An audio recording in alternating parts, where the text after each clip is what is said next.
Opa, tudo bem? Como você sabe, o nosso canal é dedicado aos caminhões antigos que marcaram época no Brasil, certo? Mas hoje eu vou abrir uma exceção, tá? E é por um motivo muito especial. Aliás, muito especial. No primeiro episódio dedicado aos ônibus clássicos aqui no canal, você vai conhecer em detalhes o raríssimo e extraordinário Berna 2H, fabricado na Suíça em 1957. Trata-se de uma verdadeira obra-prima, muito avançada para seu tempo, com qualidade e padrão relojoaria suíça. Você vai se encantar com esse maravilhoso ônibus, assim como eu me encantei. Segura aí, que lá vem mais um caos no canal. Antes de falar sobre o ônibus Berna, eu te convido a assistir o episódio 14 aqui no canal, que conta a história das marcas Saurer e Berna e sua passagem pelo Brasil. Também vale lembrar que o transporte de passageiros na Suíça é, em grande parte, executado pelos Correios, através da empresa Postbus, ou PTT no passado. Eis um breve histórico. Em 1849, o serviço de diligências operado pelos Correios tinha início na Suíça, encarregado do transporte de correspondências e de passageiros. Já em 1906, a primeira viagem do chamado Postbus, ou ônibus dos Correios, era iniciada, entre Berna e Dettlingen. A partir de 1923, e em uso até hoje, a lendária buzina de 3 tons era implementada nos ônibus da Postbus, e você vai entender por quê.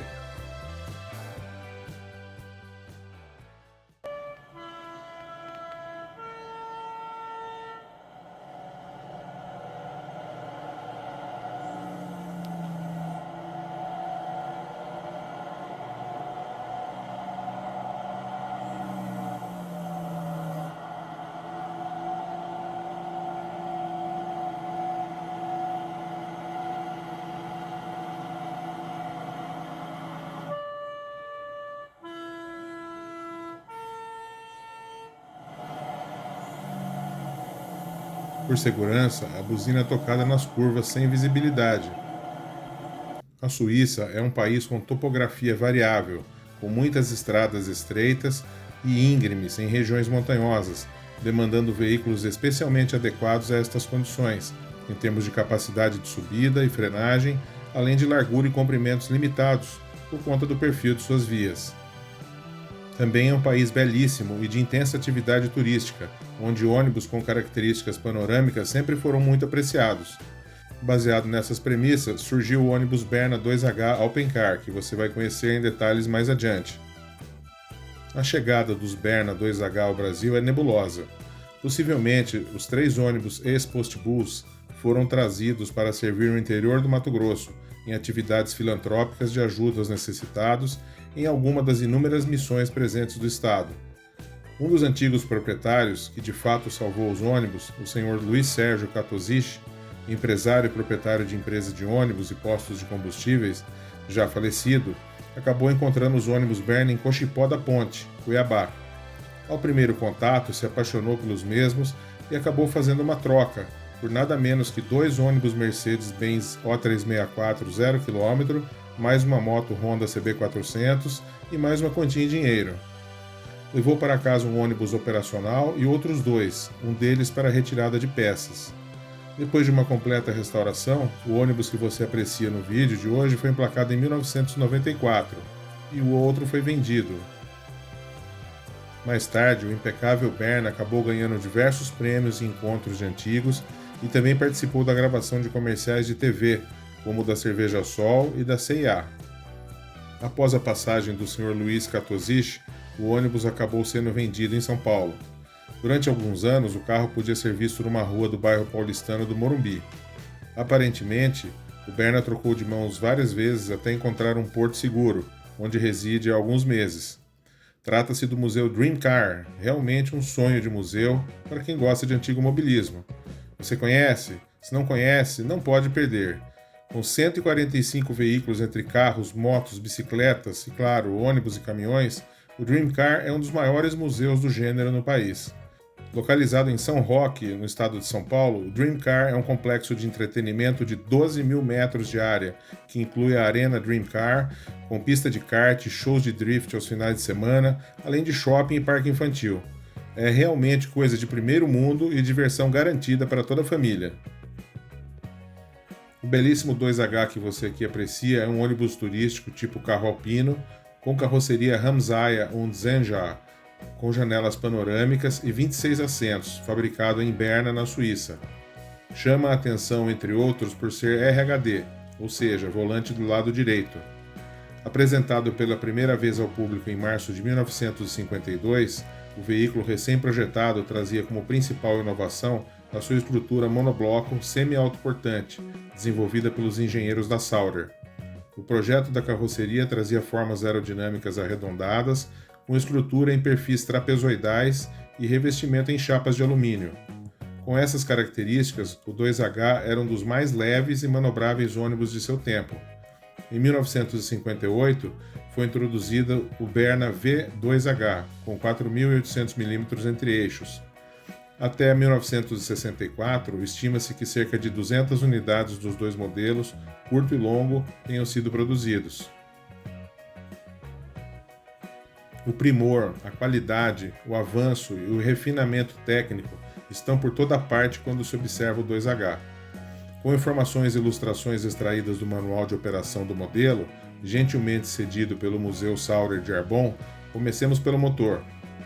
O propulsor com instalação norte-sul na traseira era o Berna CR2DLM, uma unidade diesel de injeção direta Sauder, de 4 cilindros, 4 tempos, com 5,8 litros, dotado de compressor volumétrico, produzindo 120 CV a apenas 1.900 RPM e 48,7 mkgf de torque a 1.200 RPM.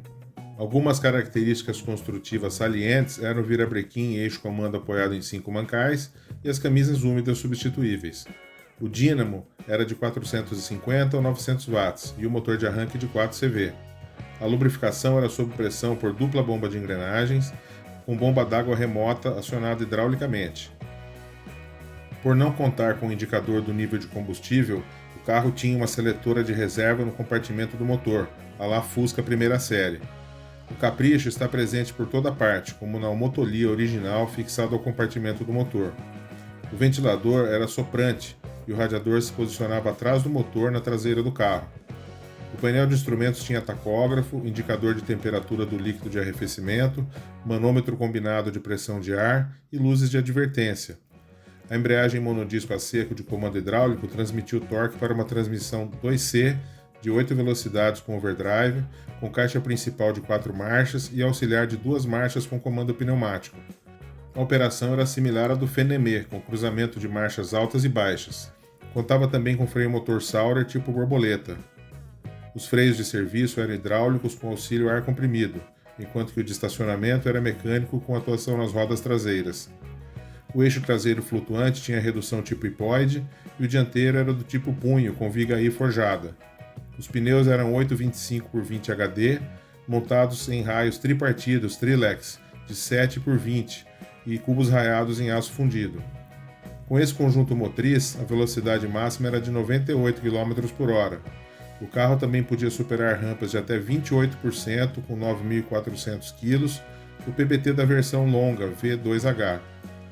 As suspensões dianteiras e traseiras eram por molas semi-elípticas e a direção era mecânica por setor e rosca sem fim. Um dos principais concorrentes do Berna seria o Mercedes O321H, fabricado no Brasil entre 1958 e 1970, um monobloco com motor diesel de injeção indireta e de enorme sucesso. Agora te convido a examinar alguns aspectos interessantes da carroceria. O acesso é feito por ambos os lados. A abertura manual da porta direita comanda os degraus retráteis. O banco do motorista é pivotável e basculável para facilitar o acesso. No lado esquerdo, o acesso é feito por meio do basculamento do banco duplo. O interior chama atenção pelo aspecto arejado proporcionado pelas janelas panorâmicas de teto e uma visibilidade formidável do ambiente externo. Os bancos reclináveis com apoio para os pés são confortáveis, bem estofados e bem revestidos para uma jornada relaxante. Porém, a insolação e o calor podem ser um problema em viagens mais longas. Pensando nisso, foi instalado um sistema de ar-condicionado na última reforma. A traseira arredondada chama atenção sempre, tanto externa como internamente. O nível de ruído é bastante baixo, permitindo uma conversa em tom normal de voz. Fazendo jus à sua origem, um belíssimo relógio adorna o painel central. Os bagageiros externos não passantes ocupam praticamente todo o entre-eixos em ambos os lados. Para encerrar nossa viagem no Berna 2H, um detalhe que me chamou muita atenção foi o para-brisa duplo com aquecimento elétrico, mais uma característica que remete à qualidade e o cuidado da indústria suíça, que no caso da Berna e da Sauder já não existem mais. Espero que você tenha gostado do nosso passeio de hoje nesse belíssimo carro suíço dos anos 50. Se sim, deixe seu like, se inscreva e compartilhe. Saudações busísticas e até breve!